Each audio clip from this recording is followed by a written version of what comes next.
안녕하세요. 연세협회 성형외과 원장 이건창입니다. 성형수술을 하게 되면 흉터는 피할 수 없는 일인데요.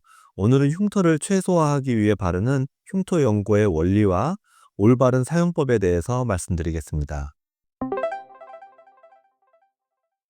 실리콘 성분으로 된 흉터 연고나 시트의 효과는 1980년대부터 소개되기 시작했는데요.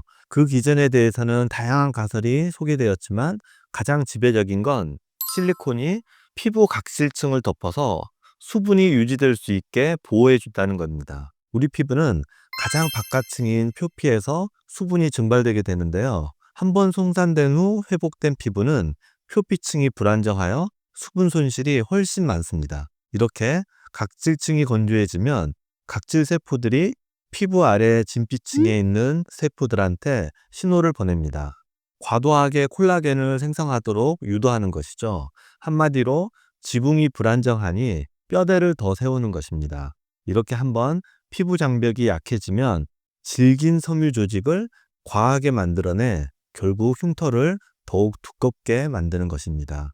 하지만 이 위에 실리콘 용고나 시트를 덮어 보호막을 만들어주면 경피 수분 손실을 줄여 각질 세포가 자극되는 것을 막을 수 있습니다. 이렇게 2~3개월 정도 유지할 경우 진피층의 콜라겐 생성도 정상화되어 더 이상 흉터 조직이 두꺼워지지 않게 되는 원리입니다.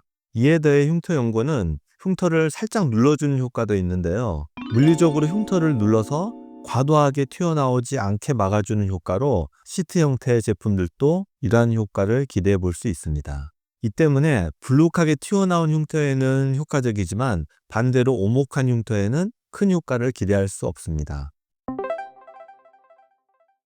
시중에 나온 다양한 흉터 연고들은 성분 또한 다양한데요. 실리콘 연고는 울퉁불퉁하고 튀어나온 흉터에 효과적이며 헤파린 나트륨이 주성분인 연고는 붉은기가 있는 흉터에 효과적이라고 알려져 있습니다.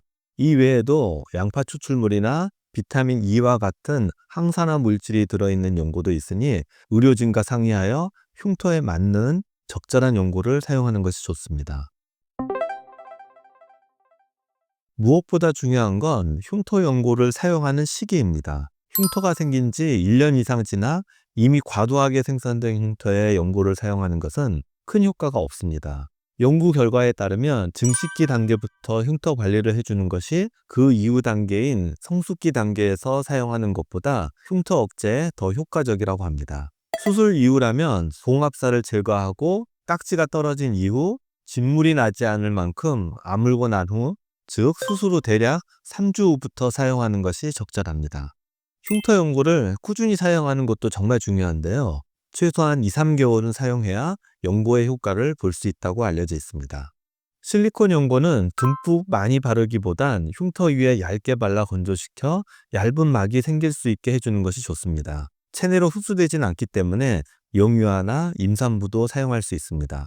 흉터 연고 사용만큼 중요한 것은 자외선 차단입니다. 흉터의 착색을 막기 위해서는 자외선 차단제를 같이 사용하는 것이 좋고 요즘에는 자외선 차단 효과도 있는 흉터 연고나 시트도 있으니 이를 사용하는 것도 방법이 되겠습니다.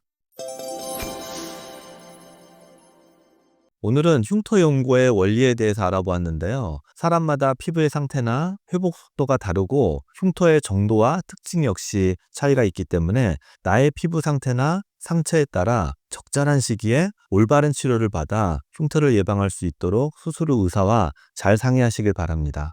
감사합니다.